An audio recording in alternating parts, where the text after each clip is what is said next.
কোটি টাকার মালিক দেখো অভাব হয় না দূর, গরিব ঘুমায় আরাম করে মনটা বাহাদুর।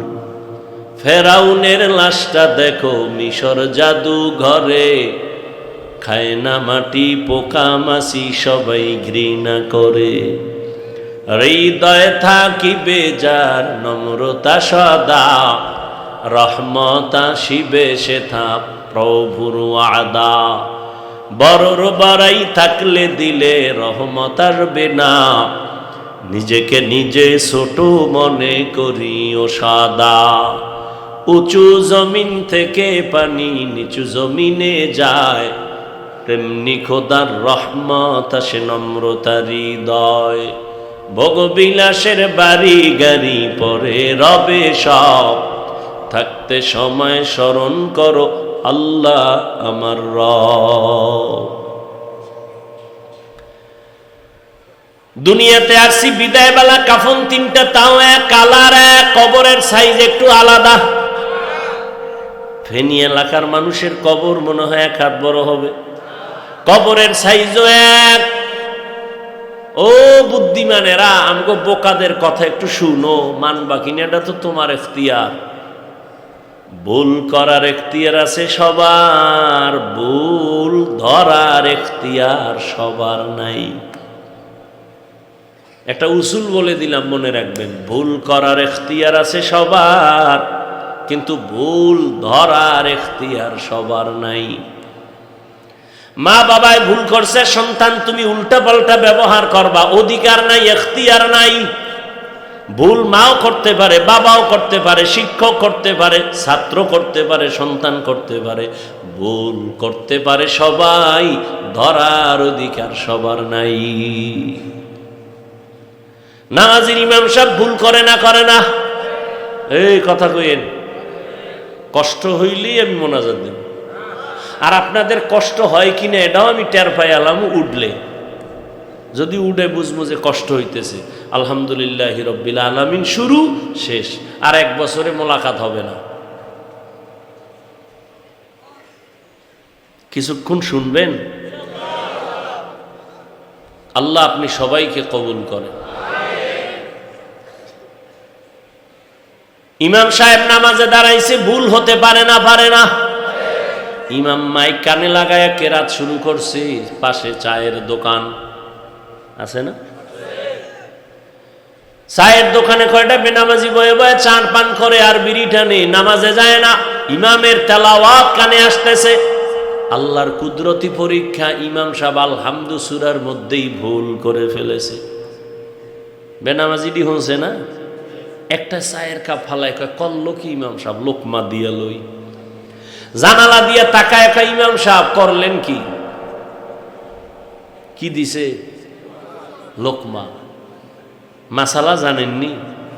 চায়ের দোকানওয়ালা লোকমা দেওয়া হালাল না বেয়াদবি?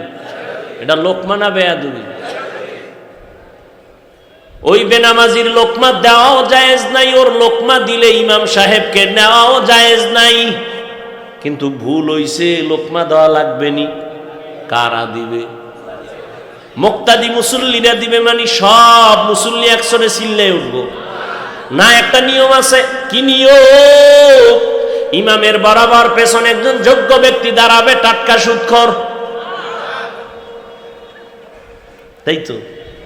এমন একজন ব্যক্তি পেছনে দাঁড়াবেন, যে ব্যক্তি বুঝতে পারে ইমাম সাহেবের জের জবর একটু যদি উল্টা পাল্টা হয়, অর্থ উল্টায় যাবে, এটা বুঝার মতো মেধা নিয়ে ইলমওয়ালা পেছনে দাঁড়াবেন। 4 রাকাত নামাজের মাঝখানে গিয়ে ঝামেলা যদি হয়, তাহলে ইমাম সাহেব পেছনে আসবেন, যোগ্য ব্যক্তি পেছন থেকে গিয়া নামাজ বাকিটা শেষ করবেন। বাহিরের কেউ লোকমা দেওয়া জায়েজ নাই, দিলেও নেওয়া জায়েজ নাই। এটা লোকমা না, এটা বেয়াদবি, গাদ্দারি। ঠিক জমিনের মধ্যে উলামায়ে কেরাম যদি ভুল করে ফেলেন, ভুল যদি হয়ে যায়, তুমি আউযুবিল্লাহ পারো না, বিসমিল্লাহ পারো না, তোমার ভুল ধরা জায়েজ নাই। তুমি যদি চালাকি কইরা কও আমি ভুল ধরছি, এটা ভুল ধরা না, চূড়ান্ত গাদ্দারি আর বেয়াদবি। উলামায়ে কেরামের ভুল ধরার আলেম নাই। তুমি কোন জগতের বেয়াদব? আমাকে আলেমের বিরুদ্ধে লিখতে? কে সাহস দিয়েছে তোমাকে? লিখে রাখো, মরার আগে পঙ্গু হয়ে যাবে, লিখে রাখ। মা বাবার সাথে বেয়াদবি করবি, আল্লাহর কাছে মাপ চাইলেও তোর ক্ষমা নাই, কারণ বান্দার হক। আল্লাহ ক্ষমা দিবেন না যতদিন পর্যন্ত মা বাবা ক্ষমা না দিবেন। শিক্ষকের সাথে গাদ্দারি করবি, অন্তর দিয়ে যদি বরদোয়া চলে আসে, ক্ষমা নাই, মরার আগে মরে যাবি। মরার আগে মরা মানে রুহু থাকবে, দেহ থাকবে না, পঙ্গু হয়ে কাঁদবি, চোখের পানি মোছার লোক পাবি না। ওলামায়ে কেরামের সাথে বেয়াদবি, মরার আগে পতন চলে আসে। যতক্ষণ পর্যন্ত ওস্তাদ ক্ষমা না দিবে, শিক্ষক ক্ষমা না দিবে, আলেম ক্ষমা না দিবে, আল্লাহ দিবেন, এটা বান্দার হক। এত বয়ানের পরেও এগুলো আমরা সবাই জানি, তারপরও কেন মিথ্যা কথা গুনাহ মনে কইরা বলি? কারণটা কি? একমাত্র কারণ, যার ইবাদত করব তারে আমরা চিনি না। অথচ আপনার আল্লাহ, আমার আল্লাহ এক, নবী এক, কোরআন এক, কাবা এক, ধর্ম এক, কাফনের কাফন এক, কালার এক, কবর এক, প্রশ্ন হবে কবরে তিনটা, তাও এক। রবের পরিচয় দাও, ধর্মের পরিচয় দাও, রাহমাতুল লিল আলামিনের পরিচয় দাও। আমাকেও যেই প্রশ্ন, আপনাদেরও সেই প্রশ্ন। এক না হুজুরগো আলাদা? সবার প্রশ্ন এক। অথচ দুঃখ, আমি টুপি মাথায় না দিলে লজ্জা পাই, আর তুমি কেমন আল্লাহর গোলাম যে টুপি মাথায় দিতে বড় লজ্জা পাও। আমি দাড়ি কাটলে লজ্জা পাই, তুমি দাড়ি রাখতে লজ্জা পাও। আমি মসজিদে না ঢুকলে লজ্জা লাগে, তোমার মসজিদে ঢুকতে লজ্জা লাগে। তুমি কেমন ভিআইপি মুসলমান। আমি পর্দা না করলে লজ্জা পাই, তুমি পর্দা করতে গেলে লজ্জা পাও। তুমি কেমন মুসলমান? আসলে কি? আমি টুপি ছাড়তে চাই না, তুমি দিতে চাও না। মাথা গরম, তোমার মাথাই নেই, গরম হইব কি? আমি দাড়ি কাটতে চাই না, গলায় ছুরি লাগাও, দাড়ি কাটবো না, কিন্তু তুমি রাখতেই চাও না। পাও ধরে এত বয়ান চলে, তাবলীগওয়ালাদের বয়ান, পীর মাশায়েখের বয়ান, জুমার খতিবের বয়ান, ওলামায়ে কেরামের বয়ান, সবাই পাও ধরে দূরে বুঝায়, কেউ গালি দেয় না, কত নরম ভাষায় বুঝায়, কান্না কণ্ঠ নিয়ে বুঝায়। এরপর কেন দিনের পথে আসো না, নামাজ পড়ো না রে বাবা? কারণটা কি? আমিও মুসলমান, ও যুবক তুমিও মুসলমান, তোমার আমার আল্লাহ এক। অথচ আমি আল্লাহর মোহাব্বতে টুপি পরি, তুমি টুপি পরতেই চাও না। আমি আল্লাহর মোহাব্বতে দাড়ি কাটতে চাই না, তুমি রাখতেই চাও না। বিষয় কি? আমি আমার রবের চিনছি, মইরা গেল রবের বিরুদ্ধে যাব না। আর তুমি যতই চাপাবাজি করো, আমি রবের চিনছি, আসলে তুমি রবের এখনো চিনো নাই। এজন্য আজকের বয়ানটা তাদের জন্য যারা রবকে চিনে, রবের সাথে মোলাকাতের তামান্না করবে। ফামান কানা ইয়ারজু লিকা রাব্বিহি ফালইআমাল আমালান সালিহা। যারা রবের সাথে মোলাকাতের চিন্তা করে, ইচ্ছা করে, আল্লাহ কয় নবী জানায় দেন তাদের জন্য কর্মসূচি দুইটা। রবের সাথে মোলাকাত যারা করতে চায়, আল্লাহ বলেন কর্মসূচি প্রথম নেক আমল করো, দ্বিতীয় সতর্কবাণী নীতিবাচক কর্মসূচি, শিরিকের গন্ধ যেন না থাকে ইবাদতের মধ্যে। হাদিসে পাকে নবী বলেন আখলিস দীনাকা ইয়াকফিকাল আমালুল কলিল। উম্মত তোমার ঈমান আকীদা পরিশুদ্ধ করে নাও, অল্প আমল জান্নাতে যাওয়ার জন্য যথেষ্ট হয়ে যাবে। আয়াতের মধ্যে তরজমায় যা পাইলাম আমল লাগবে নি, হাদিসের মধ্যেও নবীর কথায় পাইলাম আমল লাগবে, তবে বেশি আমল লাগবে না, অল্প আমল। বেশি না অল্প? অল্প আমল করো, তবে ইখলাসের সাথে করো, আল্লাহর জন্য করো, খালিসান লিওয়াজহিল্লাহি তাআলা। তুমি আমল করো আল্লাহর জন্য। অল্প আমল তোমাকে জান্নাতের দরজায় বিনা হিসাবে পৌঁছায় দিবে। কিন্তু দুঃখ, আমল অল্প অল্প বলিও তো আমরা আমলই করি না। আবার এর মধ্যে আর একজনে ঘর পড়ার মধ্যে আলু ভরা দিয়ে হুজুর কয় বেশি আমল লাগেই না। এমনিই তো নাচনেওয়ালা বুড়ি, আরো যদি পায় ঢোলের বাড়ি, মানুষ এমনি আমল করতে চায় না, এর মধ্যে আবার কয় বেশি আমল লাগে না। আরে আমল করেই না, আবার বেশি আমল লাগবে কি? অথচ আল্লাহ কোরআনের মধ্যে বলেন আমি মানুষ পাঠাইছি আমলের পরীক্ষা নেওয়ার জন্য। আল্লাযী খালাকাল মাউতা ওয়াল হায়াতা লিয়াবলুয়াকুম আইয়ুকুম আহসানু আমালা। আমি আল্লাহ মানুষকে পাঠাবার একমাত্র কারণ আমি আমলের পরীক্ষা নিব। বেশি কয় না, আমি দেখব কারা ভালো আমল করে, বেশি আমল না। আকসারু আমালা বলেন নাই, বলছেন আহসানু আমালা। আমল বড় দামি একটা সম্পদ। জান্নাতীরা জান্নাতে ঢুকার পরে কোনো আফসোস অন্তরে থাকবে না। একটা আফসোস জান্নাতীরা করবে, আল্লাহ যদি আমগো আবার দুনিয়ায় পাঠাইতেন আরো বেশি বেশি আমল কইরার পরে আসতাম। আমল সে জিंदगी बनती है जन्नत भी जहन्नम भी। আমলের দ্বারাই মানুষ জান্নাত পাবে, আমলের কারণেই মানুষ জাহান্নামে যাবে। আমল মানে কাজ। এই আমলটা আবার দুই ভাগে ভাগ করা, বদ আমল আর নেক আমল। ফরজ, ওয়াজিব, সুন্নাত, মুস্তাহাব এগুলো নেক আমল। গুনাহে সগীরা, কবীরা, শিরক, বেদাত, কুফর এগুলো সব হলো বদ আমল। আবার এই বদ আমল দুই প্রকার, ফাহশা আর মুনকার। ইন্না সালাতা তানহা আনিল ফাহশাই ওয়াল মুনকার ওয়া লাযিকরুল্লাহি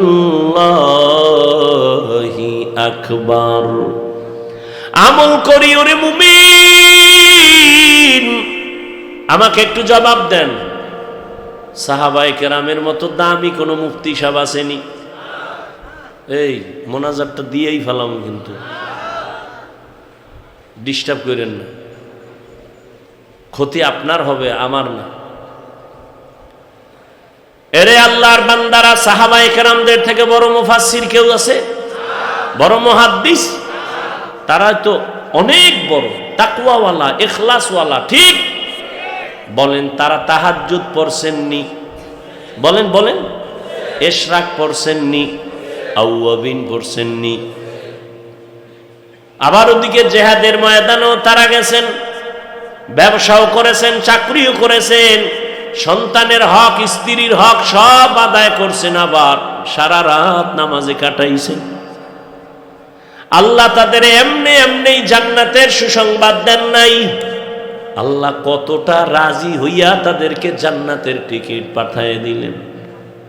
জান্নাতের টিকিট হাতে পাইয়া ও জীবনভর কান্নার আওয়াজ। রহমতের নবী বলেন, আমি আয়েশা রাদিয়াল্লাহু আনহার হুজরায় ঘুমায় গেলাম। আমার চোখ বন্ধ যদিও, কিন্তু আমার অন্তর ঘুমায় না। আমার মাথার শিওরেই তো মসজিদে নববী, ছোট মসজিদ। হঠাৎ করে রাতের গভীরে শুনি কান্নার আওয়াজ। কে কান্না করে? আমি ঘুম থেকে উঠলাম, নজর করে দেখি দুনিয়ার ভিন্ন কেউ না, জান্নাতের এক নাম্বার সাহাবী আমার আবু বকর নামাজে দাঁড়ায় কাঁদতেছেন। জান্নাতের টিকিট পাইয়া আবু বকর, আপনি নামাজে কেন কাঁদেন? ইয়া রাসূলুল্লাহ, আল্লাহর আদালতে কেমনে দাঁড়াবো সেই ভয় আমি কান্না করি। জান্নাতের টিকিট না পাইছেন? ইয়া রাসূলুল্লাহ, জান্নাতের টিকিট যে আল্লাহ দিছেন খুশি হইয়া, আমার ভয় লাগে না জানি কোনো অন্যায় হইয়া যায়, আর আল্লাহ যদি বেজার হয় টিকিটটা ক্যান্সেল করে দেয়, আমার উপায় কি হবে? কিয়ামতের ময়দানে সব মানুষগুলো উলঙ্গ দাঁড়াবে, নারী পুরুষ সবই উলঙ্গ। এমন ভয়ঙ্কর অবস্থা হবে, নবীরা পর্যন্ত যাদের গুনাহ নাই তারাও কান্না করবেন, আল্লাহ কি উপায় হবে আমার? তাদের এত সুন্দর তাকওয়া, ইখলাস, নামাজ, এত সুন্দর তেলাওয়াত, এত সুন্দর তাদের রোজা, এত সুন্দর আমল, এরপরেও তারা যদি কান্না করেন, আপনার আমার তো নামাজ নাই, রোজা নাই, তেলাওয়াত নাই, টুকটাক যা করি আপনাদের দেখানোর জন্য করি, যেন আপনারা আমাকে বুজুর্গ কন। একা একা যখন নামাজে দাঁড়াই তখন গেঞ্জি পরি, জামাও পরি না। আমাকে আমি বলছি, আপনি আপনাকে বলেন। 10 রাকাত নামাজ পড়তে আমার 3 মিনিট লাগে না মানুষের সামনে। কত আস্তে আস্তে নামাজ পড়ি। 4 রাকাত নামাজে 6 মিনিট চলে গেল। এই নামাজ তো আমার আল্লাহর জন্য হয় নাই, তেলাওয়াত তো আল্লাহর জন্য করতে পারি নাই, নাজাতের কোনো রাস্তাই তো পাইলাম না সাহাবায়ে কেরামের তুলনায়। তাহলে তো আমগো গলায় রশি লাগায় চিল্লানো দরকার, আল্লাহ মাফ করে দাও। অথচ কপাল বড় খারাপ, নিজেও কাঁদে না, কেউ যদি মোনাজাতে কান্না করে তাও পছন্দ করে না। এমন নিমক হারাম কপাল পরা নাই? নিজেও নামাজ পড়ে না, অন্য নামাজ পড়ে তাও পছন্দ করে না। নিজেও দাড়ি রাখে না, অন্য দাড়ি রাখলে তাও পছন্দ করে না। নিজেও টুপি পরে না, নবীর আদর্শের টুপি নিজেও পরে না, অন্য পরলে পছন্দ করে না। নবীর আদর্শে নিজেও পাগড়ি পরে না, অন্য পাগড়ি লাগায় পছন্দ করে না। আল্লাহর মহব্বতে কেউ জিকির করে, নিজে করে না, অন্য করে তাও পছন্দ করে না। নিজেও পর্দা করে না, অন্য পর্দা করলে তাও পছন্দ করে না। নিজেও হালাল ভাবে খায় না, অন্য যদি হালাল খায় সহ্য করতে পারে না। এমন বেঈমান, এমন নিমক হারাম আছে না নাই? অভাব নাই। আমি নামাজ ছাড়তে চাই না, আপনি নামাজ পড়তে চান না, বিষয় কি? অথচ আপনিও দাবি করেন মুসলমান, আমিও দাবি করি মুসলমান। আসলে জাহান্নামের ভয় নাই, আল্লাহর আদালতে দাঁড়ানোর ভয় অন্তরে নাই। এজন্য নেক আমল আর আমল বেশি লাগবে না। একটা আমল যদি ইখলাস নিয়ে করো, জান্নাতের দরজা খুলে যাবে। ঘটনাটা আমি সব জায়গায় বলি, আজও আপনাদের রিপিট করে শোনাচ্ছি। একটা কেচ্ছা বলি, কেচ্ছা কি বলবো, কথা হয় না। তুমি ফেসবুকে লেখো, আমি কিচ্ছা কাহিনী কই, আর আমি নিজেই বলতেছি। তোমার বলার কি দরকার? তোমারটা আমি বলতেছি। আমরা কেচ্ছা কাহিনীর ওয়াজ করি, এটা কি নতুন? তো কেচ্ছা কাহিনীর ওয়াজ করি, আইসো কেন ওয়াজ শুনতে? জানো না কেচ্ছা কাহিনীর ওয়াজ করি, আসছো কেন?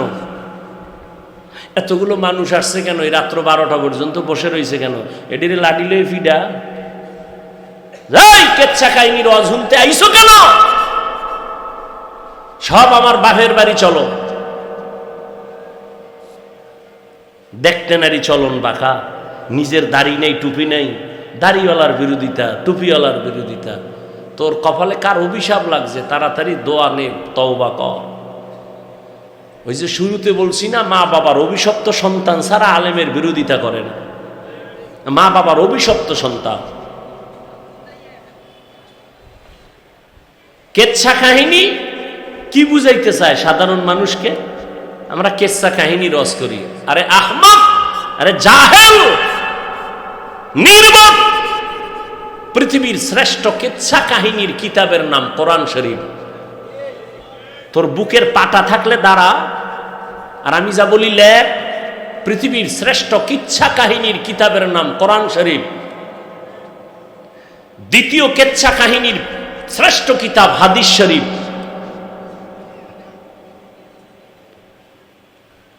এবার ওলামায়ে কেরাম সাক্ষী দিবেন আর এরা দেখবে।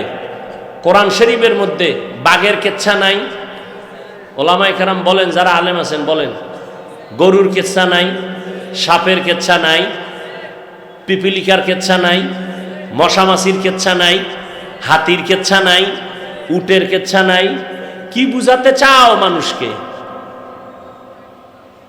দুনিয়ার মানুষ বিচার করে উপরের হালাত দেখে, আমার রব বিচার করে কলব দেখে।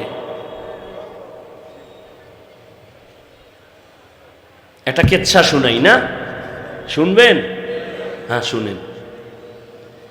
অন্য জায়গায় বলছি, অনেকে শুনে থাকতে পারেন, বা অন্য ওলামায়ে কেরাম বলেন। আমি রিপিট করে শোনাচ্ছি। এক এক ফুলের এক এক ঘোরান কার কথায় গিয়া কলবের মধ্যে হিট করে, আর বলে জীবনে আর নামাজ ছাড়ব না, সফল। আল্লাহর এক বান্দি জাহান্নামী, এমন কোন গুনাহ নাই জীবনে করে নাই। ওই জাহান্নামী নারী এলাকার সবাই জানে, সব থেকে বড় পাপিষ্ট গুনাহগার। ওই মহিলা দয়ুস নামে পরিচিত। এমন বর্বর, এমন জাহেল, এমন বেআমলওয়ালা, এমন নেশাগ্রস্ত হয়ে থাকে নারী। একদিন রাস্তা দিয়ে হেঁটে যায়, নজর করে দেখে রাস্তার কিনার একটা কুকুর জিহ্বা বের করে কাঁদতেছে পানির পিপাসায়। ওই আল্লাহর বান্দির অন্তরে মায়া জন্মায়া গেল। কুকুরটায় পানির পিপাসায় ছটফট করে, একটু পানির ব্যবস্থা করা যায়। আল্লাহর বান্দি গুনাহগার, কিন্তু কুকুরের জন্য মায়া লাগছে, দৌড়ায় গেল পাশে পানি কই পাই। খুঁজতে খুঁজতে একটা পানির কূপ পাইল, কিন্তু দুঃখ পানি অনেক নিচে, উঠাবার কোনো পাত্র নাই। আল্লাহর বান্দির পায়ে ছিল চামড়ার মুজা, মুজাটা খুইলা পানি উঠাইয়া কুকুরের কাছে নিবে। মুজাটা যখন নিচে ফেলছে, দেখে পানি আরো নিচে উঠাবে কেমনে। আল্লাহর বান্দি চিন্তা করল, মহিলাদের হঠাৎ বুদ্ধি, চিন্তা করলো এখন এই মুজা আর একটু নিচে কেমনে নিব। কোন রশি টসি নাই। হঠাৎ মাথায় বুদ্ধি চলে আসলো তার, ওই জাহান্নামী নারীর মাথায় একটা বড় ওড়না পেঁচানো। কি ওড়না তো এখন জমিনে নাই। এক জায়গায় ভাত খাইতে বইছি, অনেক আগের কথা, দাওয়াত দিছে, বললাম দস্তারখান দেন, খবর নেই কি আমার ধুয়ে পালাই গেল প্লেট একটা দিয়া। দস্তারখান চিনে না, কতক্ষণ পরে লই এসে পত্রিকা, লেডিস আর জন্ডিস সমানে ঘুমাই রয়েছে। আমি বললাম এটি হবে না, ওড়না আনেন কাপুরের। আরে দস্তারখান অনেক খুঁজে টুজে ম্যাডামের একটা ওড়না নিয়ে এসে। আমি বললাম ভাই গামছা আসেনি, গামছা। পরে দৌড়ে একটা পুরান গামছা আছে। আর যখন আনতেই পারে না, ঠেকাবে ঠেকায় পকেটে একটা দস্তারখানের কাজ জানো সারে মোটামুটি পকেটে রাখি। এই ছোটকাল থেকে মায়ে শিখাইছে, বাবায় শিখাইছে, দস্তারখান না থাকলে প্লেটটা টান দিয়া বাবায় লয়ে যেত। আর যেই ফিডা খাইছি এই দস্তারখানের জন্য। আর এখন ফতু হইতেছে দস্তারখান লাগবে না, মাটিত খাও। কদিন পর ফেলেও বাদ হয়ে যাবো, মাটিত খাও। হায় হায়, খালি ফতোয়া ফতোয়া, এটা জায়েজ নেই, ওটা জায়েজ নেই। সবাই ফতুয়া লয়ে দৌড়াইলে তাকওয়া মানবে কারা? ইন্না আকরামাকুম ইনদাল্লাহি আতকাকুম, আল্লাহর কাছে সবথেকে বড় দামি যার মধ্যে থাকবে তাকওয়া। ওই আল্লাহর বান্দি মাথার ওড়নার একটা অংশ দিয়া মুজায় গিরা লাগাইয়া পরে নিচে ফেললেন। নিচে ফালায়া পানি উঠাইয়া কুকুরকে দিলেও কুকুর পানি পান করে ঠান্ডা মাথায় আরামে ঘুমায় বলল। রহমতের নবী বলেন, ওরে সাহাবায়ে কেরাম, ওই মহিলা কুকুরটাকে পানি পান করানো মাত্র একটা গায়েবী আওয়াজ কে যেন ডেকে বলে, রে নারী, জীবনে যত গুনাহ করছু এই একটা ভালো কাজের কারণে তোর জীবনের সব গুনাহগুলো মাফ হয়ে গেছে। আতিনা ফি দারে দুনিয়া না হাসান, আতিনা ফি দারে উকবা না হাসান, ইয়া গিয়াসাল মুস্তাগীসিন ইহদিনা লিফতিখারা বিল উলুমি ওয়াল গিনা। সাহাবায়ে কেরামদের যদি কান্না থাকে, আপনার আমার কি পরিমাণ কান্না উচিত, অথচ চোখে পানি নাই। মোনাজাতে অনেকে কাঁদে, আমার চোখে পানি নাই। ও আমার কলিজার যুবক, একটু আগেই বলেছিলাম নবীজির ভবিষ্যৎ খুশির কথা। যুবকেরা উপকার করেছে, বুড়ারা বিরোধিতা করেছে। ও যুবক, তোমার মতো যুবক তাকায় দেখো, জীবনে কোনোদিন আরবি পড়ে নাই, মাদ্রাসায় পড়ে নাই, জেনারেল লাইনে থাইকাও 5 বেলার নামাজ পড়নেওয়ালা যুবক দাড়িওয়ালা আছে না নাই? আল্লাহ বিবেক দিছে, বিবেকটাকে প্রশ্ন করো, তুমি কেন পারো না রে বাবা? তুমি কি মনে মনে ভাবছো হুজুরদের কথা মিথ্যা, কোরআনের কথা মিথ্যা? তাহলে একজনে দাঁড়ায় বল, হাফিজ ভাই কোরআনে ভুল আছে, একটা প্রমাণ দে। আল্লাহর কসম আমি এখন দাড়ি কেটে ফেলবো, জামা কাপড় ফালায়, শার্ট প্যান্ট লাগায় সমস্ত আল্লাহর বিরুদ্ধে কোরআনের আগুন জ্বালায় দিব, কারণ যেই কোরআনে ভুল আছে ও কোরআন মানি না। যে আল্লাহ দুর্বল, এই দুর্বল আল্লাহকে আমরা মানি না, আমরা শক্তিশালী আল্লাহকে মানি, আমরা নির্ভেজাল কিতাব মানি, কোরআন যেটায় কোনো ভুল নাই। চ্যালেঞ্জ দেওয়া, তুমি কেন রে বাবা? এই জমিনে ১৫০০ বছর পর্যন্ত অনেক পণ্ডিতেরা অপচেষ্টা চালাইছে, কোরআনের ভুল পাওয়া যায়নি, আজ পর্যন্ত একটা ভুল কেউ পায় নাই, বরং বহু বিধর্মী মাথা নত করে কালেমা পড়িয়া মুসলমান হয়ে গেল। ও আমার মুসলমান যুবক বাবারা, ও পর্দার আড়ালের আম্মা জানেরা, বোনেরা, ও বৃদ্ধ বাবাজি, একটু চিন্তা করো, তোমার মতো যুবক রাস্তায় গাড়ি চালায়, জেনারেল লাইনের সন্তান, নামাজ ছাড়ে না। মনটাকে জিজ্ঞাসা করো, তুমি কেন পারো না রে বাবা? তোমার মতো যুবক র্যাব, আর্মি, পুলিশ, বিডিআর এর চাকরি করে, নামাজ ছাড়ে না, তুমি কেন পারো না? তোমার মতো যুবক ব্যবসা করে, নামাজ পড়ে টাইম মতো, দোকান বন্ধ করে নামাজে যায়, একটা সাইনবোর্ড লাগায় রাখছে নামাজের বিরতি, আর তুমি আর নামাজের সময় দোকান খুলে বয়ে রইছো, এই সময় 5টা কাস্টমার আইছে, ছাইরে দিলে আমার লস হবে। এরে আল্লাহর বান্দা, চিন্তা করো, হেদায়াতের মালিক আমার আল্লাহ। ও বৃদ্ধ বাবাজি, আপনার মতো কত বুড়ারা হাতে লাঠি নিয়ে মসজিদে গিয়া 5 বেলার নামাজ পড়ে, আপনি কেন পারেন না? ও পর্দার আড়ালের আম্মা জান, আপনাদের কপাল কত ভালো, আপনারা তো নবীদের মায়ের মতো দামি নারী, আপনারা তো সাহাবায়ে কেরামদের মায়ের মতো মা, খাদিজা রাদিয়াল্লাহু তাআলা আনহার মতো দামি নারী, ফাতেমা রাদিয়াল্লাহু আনহার মতো নারী, আপনারা তো আয়েশা সিদ্দিকা রাদিয়াল্লাহু আনহার মতো নারী। এত সম্মান আপনাদের। আপনারা তো ইসমাইল নবীর মা হাজেরা আলাইহিস সালামের মতো দামি নারী, আপনারা তো ঈসা নবীর মা মারিয়াম আলাইহিস সালামের মতো দামি নারী। বেঈমান ফেরাউন আল্লাহর বিরুদ্ধে গেল, এত বড় বেঈমান, আর ঘরের স্ত্রীর নাম কি? আসিয়া। এত বড় বেঈমানের ঘরে থাইকে আসিয়া আমার মাওলার বান্দি হয়ে গেল। রহমতের নবী বলেন, কিয়ামতের ময়দানে আসিয়ার সাথে আমি মুহাম্মদের বিবাহ হয়ে যাবে। সুবহানাল্লাহ। না আসবে কেমনে? যেই মুখে খালি গালি, গীবত, মিথ্যা, এই মুখে আল্লাহর নাম আসবে কিভাবে? ও যুবক, এই যে এতক্ষণ চিল্লা চিল্লি করলাম, একবারও কিন্তু বলি না এই যুবকেরা তসবিহ নাও, পাগড়ি লাগাও, হুজুর হও, স্কুলে তালা লাগাও, একবারও বলি নাই, বলবো না। বরং সাহস দিয়া যাই, দোয়া করে যাই, স্কুলে পড়ো, কলেজে পড়ো, চাকরি করো, ব্যবসা করো, ডাক্তার হও, ইঞ্জিনিয়ার হও, একজন প্রফেসর হও, তবে আমার একটা দাবি, বেয়াদব হইও না।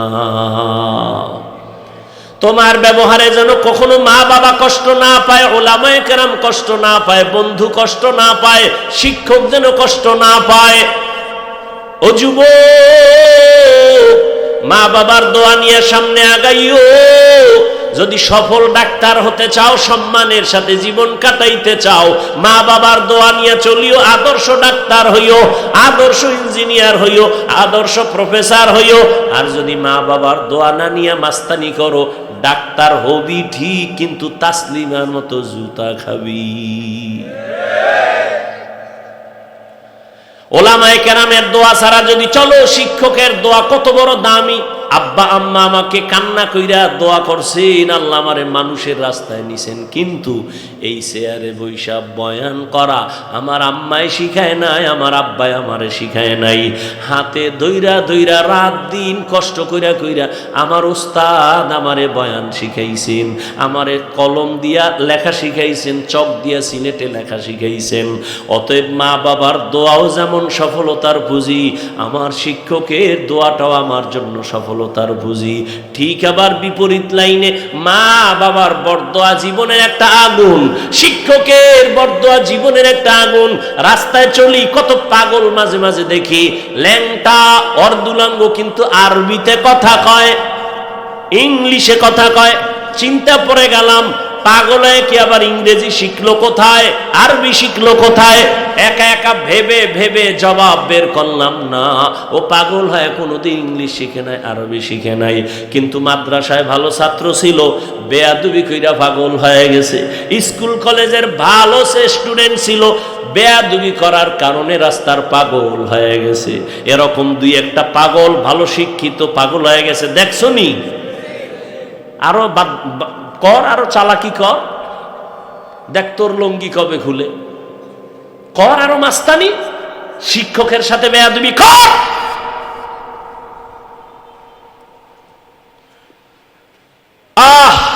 কোন দুনিয়ায় আইলাম? ছাত্ররা শিক্ষকের গলায় জুতো পরায়। মোহাম্মদের উম্মত হয়ে সারছো, নাইলে জাগায় ঠাডা পড়তো। জাগা ঘুমের ঘরে দেখতি যে তুই শুয়ারের চেহারা হয়ে গেছে, কুত্তার চেহারা হয়ে গেছে, শুধু মোহাম্মদের উম্মত হইছো। এই জন্য নবী আবদার জানাইছে, আল্লাহ আমার উম্মত যত গুনাহ করুক চেহারা ভালো লাগবে না, নাহলে যা আকাম করো এতে জাগায় চাক্কার তলে মাথা চলে যাওয়া উচিত। আর যায়ও তো দুই একটা। সকালবেলা বাইক লয়ে বাইরেছে, বাইক, আম্মু একটু ফুলগাজী বাজারে যাই। আবি কখন? আধা ঘন্টা। 2 ঘন্টা পরে টেলিফোন আসতেছে, লাশ লয়ে যাও, লাশ। কি মিথ্যা বলতেছি? যুবকরা, তুমি জীবনে কোনো ওয়াজ মানো আর না মানো আমার দাবি নেই, তবে আমি আল্লাহর জাতের কসম খাইয়া একটা কথা বলি, এটা মাইনো। জীবনে অনেক সফল হবা। তোমার আমি হুজুর হইতে একবারও কিন্তু বলি নাই, তুমি ডাক্তার হও, ইঞ্জিনিয়ার হও, প্রফেসর হও। তবে একটা বইলে যাই শেষ কথা, জীবনের আমার জীবনের যত বয়ান করছি আর করব, মূল কথাই এখন বলতেছি, মা বাবার দোয়া নিস, জীবন সফল হবে। যদি দোয়া নিতে নাও পারো, অদা কর, শপথ কর, অঙ্গীকার কর, জীবনে বড়দোয়া নিবি না। মা বাবার দোয়া নেও, যদি নাও পারো ওয়াদা করো, অঙ্গীকার করো, জীবনে মা বাবার বড়দোয়া নিব না। শিক্ষকের দোয়া নিও রে ছাত্র, যদি শিক্ষকের দোয়া নিতে নাও পারো ওয়াদা করো, অঙ্গীকার করো, বেয়াদবি করে বড়দোয়াটা নিবা না। ওলামায়ে কেরামের দোয়া নিও, যদি নাও পারো ওয়াদা করো, ওলামায়ে কেরামের থেকে বড়দোয়া নিবা না, এমন কাজ বেয়াদবি করবা না। দেখবা ডাক্তার হইলেও তোমার জীবনটা ধন্য হবে, মানুষ মাথায় নিয়ে নাচবে, মইরা গেলে তোমার নামে সুন্দর ইতিহাস লেখা হবে। তুমি শুধু ফুলগাজীর ডাক্তার কেন, ওরে আদর্শ নিয়ে চরিত্র ভালো রাইখা যদি ডাক্তার হইতে পারো, ফুলগাজী না পুরা দুনিয়া তোমাকে চিনবে। মা বাবার দোয়া নাও, শিক্ষকের দোয়া নাও, আলেমদের দোয়া নাও, চরিত্র ঠিক রাখো, মোবাইল ছাড়ো। এই চরিত্র নষ্ট হলে জীবনে তুমি একেবারে পৃথিবীর শ্রেষ্ঠ জ্ঞানী হলো, তোমার সব জায়গায় ধিক্কার এই চরিত্রের কারণে। চরিত্র মানুষের অমূল্য সম্পদ। তওবা করো পেছনের গুনাহ থেকে, আল্লাহকে মনে মনে ডাকো, হে আল্লাহ জীবনে তো অন্যায় কম করি নাই, শয়তানের ধোকায় পড়ে কত নামাজ ছাড়লাম, কত দাড়ি কাটলাম, কত গুনাহ করলাম। ও আল্লাহ, এই বয়সে চোখের সামনে কত যুবক লাশ হইয়া কবরে চলে গেল। পানির নিচে যুবকের লাশ, গাড়ির নিচে যুবকের লাশ, ঘুমের বিছানায় যুবকের লাশ। ও যুবক, ঘুমের মধ্যে মরিয়া যায়, এই কথাটা যদি অন্তরে আসতো, গানের তার লাগায়া ঘুমাইতি না।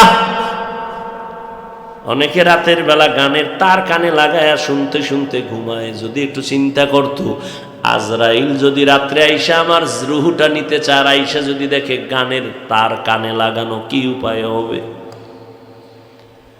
ও আল্লাহর বান্দারা, অনুরোধ করে বলি, কারো সাথে কোনো দুশ্মনী নাই। যদি বলো হাফিজ ভাই নিচে আইসা পাও দুইটা ধরবা, তাহলে আর নামাজ ছাড়বো না, বল আমি নিচে নেমে আসি। ও যুবক, শুধু এতটুকুই মনেরে বুঝাও, আরে হাফিজ ভাই তো বলে নাই তার মতো হওয়া লাগবে। আরে আমগো মতোই তো কত যুবক চাকরি করে, ব্যবসা করে, স্কুল কলেজে পড়িয়াও নামাজ পড়ে, আমি কেন পারি না? বাস, আর কোনো বুঝের দরকার নাই, এই বুঝটা নিজেকে দাও। কেন পারো না? শয়তানের ধোকায় এখন থেকে তওবা করো। গলায় ছুরি লাগলে মরে যাব, আর নামাজ ছাড়বো না, দাড়ি কাটবো না, বেপরদায় চলবো না, মা বাবার সাথে বেয়াদবি করবো না, বরদোয়া নিব না, ওলামায়ে কেরামের দোয়া নিয়ে পরামর্শ নিয়ে নবীর তরিকা মেনে চলবো, মুরব্বী শিক্ষকদের দোয়া নিয়ে চলবো, কারো সাথে আর খারাপ আচরণ করব না।